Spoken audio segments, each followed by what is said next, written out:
Hello guys, welcome to history express.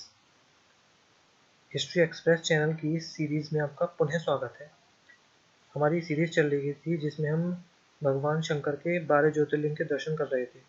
उनके बारे में कुछ महत्वपूर्ण डिटेल्स की मैं जानकारी आपको दे रहा था, जिसके 7 लेक्चर मैं पहले बना चुका हूँ। उस सीरीज़ का ये 8th लेक्चर है। इससे पहले हम भगवान सोमनाथ, महाकाल, ओंकारेश्वर, केदारनाथ, विश्वेश्वर और वैद्यनाथ और रामेश्वरम, ये 7 ज्योतिर्लिंगों के बारे में हम जान चुके हैं। आज का हम जानेंगे भगवान कृष्णेश्वर के बारे में। ये हमारा 8th लेक्चर है। बाकी के 7 लेक्चर आप इस चैनल की प्लेलिस्ट में जाकर देख सकते हैं। ये है भगवान कृष्णेश्वर। ये कहाँ स्थित है? ये आधुनिक महाराष्ट्र राज्य के औरंगाबाद जिले में स्थित है। इस मंदिर को घुश्मेश्वर के नाम से भी जाना जाता है और यह मंदिर एलोरा की जो प्रसिद्ध गुफाएं हैं महाराष्ट्र में, उसके निकट स्थित है। एलोरा की प्रसिद्ध गुफाएं जो वर्ल्ड हेरिटेज साइट्स के अंदर आती हैं, उसके निकट ही मंदिर स्थित है। इसका निर्माण देवी अहिल्याबाई होलकर के द्वारा करवाया गया था और ये सबसे अंतिम ज्योतिर्लिंग है। और हमारी सीरीज में 8 ज्योतिर्लिंग है, लेकिन यदि हम इन ज्योतिर्लिंगों को इनकी स्थापना के क्रम के आधार पर बांटेंगे, जैसे पहले कौन सा बना था, फिर उसके बाद दूसरा कौन सा स्थापित हुआ, तो सबसे पहले स्थापित हुआ था सोमनाथ, जिसे हमने सबसे पहले कवर किया था। और यदि हम इसको लास्ट में जाकर देखें 12th नंबर पर, तो 12th नंबर पर स्थापित हुआ था दक्षिणेश्वर मंदिर, तो यानी सबसे आधुनिक मंदिर है। इसके बारे में भी एक कथा प्रचलित है कि ये इसका निर्माण किस तरीके से हुआ था। तो पुराणों में कथा प्रचलित है कि दक्षिण भारत में देवगिरी पर्वत के निकट सुधर्मा नामक एक अत्यंत तेजस्वी ब्राह्मण रहता था। उसकी पत्नी का नाम सुदेहा था और उन्हें कोई संतान नहीं थी। ज्योतिष की गणना से भी पता चला था कि उसकी पत्नी को गर्भ से कोई संतान प्राप्त नहीं हो सकती।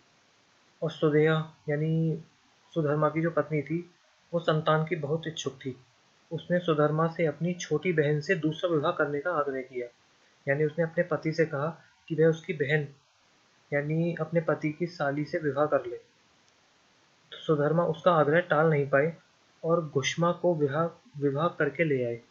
यानी जो सुदेहा थी, उसकी बहन का नाम घुष्मा था, तो उससे विवाह कर लिया सुधर्मा ने। घुष्मा अत्यंत विनीत और सदाचारणी स्त्री थी। वह भगवान शिव की अनन्य भक्त थी। प्रतिदिन 101 पार्थिव शिवलिंग बनाकर उनका पूजन करती थी। भगवान शिव जी की कृपा से थोड़े ही दिन बाद उसने स्वस्थ बालक को जन्म दिया। बच्चे के जन्म के बाद से सुदेहा और घुष्मा दोनों के ही आनंद का पार न रहा। यानी दोनों बहन उस बालक को अपनी माँ की तरह, अपने बेटे की तरह प्रेम देती थी। दोनों के दिन बड़े आराम से ही बीत रहे थे, लेकिन न जाने कैसे थोड़े ही दिनों बाद सुदेहा के मन में कुविचार ने जन्म ले लिया। वह सोचने लगी, मेरा तो इस घर में कुछ है ही नहीं, सब कुछ घुष्मा का है। मेरे पति पर भी उसने अधिकार जमा लिया है, संतान भी उसी की है, और इधर घुष्मा के पुत्र का विवाह भी हो गया। परंतु सुदेहा के मन में कुविचार ये बढ़ता ही चला गया। एक दिन सुदेहा ने घुष्मा के पुत्र को रात में सोते समय मार डाला और उसके शव को ले जाकर उसी तालाब में फेंक दिया जिसमें घुष्मा प्रतिदिन पार्थिव शिवलिंगों को विसर्जित करती थी। सुबह जब पता चला तो सुधर्मा और उसकी पुत्र वधू दोनों सिर पीट कर फूट फूट कर रोने लगे, लेकिन घुष्मा रोज की भांति भगवान शिव की आराधना में तल्लीन रही।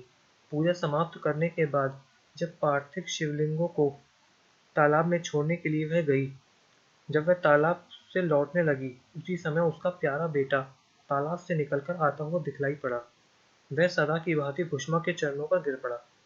इसी समय भगवान शिव भी वहां प्रकट होकर घुष्मा से वर मांगने को कहने लगे। वह सुधिया की घिनौनी करतूत से अत्यंत क्रुद्ध हो उठे थे। अपने त्रिशूल द्वारा उसका गला काटने को उद्यत दिखाई दे रहे थे। घुष्मा ने हाथ जोड़कर भगवान शिव से कहा, प्रभु, यदि आप मुझ पर प्रसन्न हैं, तो मेरी उस अभागिन बहन को क्षमा कर दें। मेरी एक और प्रार्थना है कि लोक कल्याण के लिए आप इस स्थान पर सर्वदा के लिए निवास करें। भगवान शिव ने उसकी ये दोनों बातें स्वीकार कर ली। ज्योतिर्लिंग के रूप में प्रकट होकर वहीं निवास करने लगे। घुष्मा के आराध्य होने के कारण वे यहाँ घुष्मेश्वर महादेव के नाम से विख्यात हुए।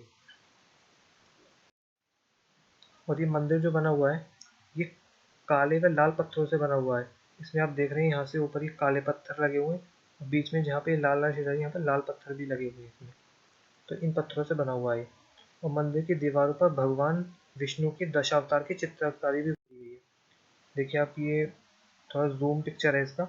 इसमें देखिए भगवान विष्णु के जो दशावतार थे उनके चित्र बनाए गए हैं। इसमें से एक चित्र आप ये देख सकते हैं जिसमें ये हाथ में धनुष लग रहा था, यानी ये भगवान राम की चित्र होगा।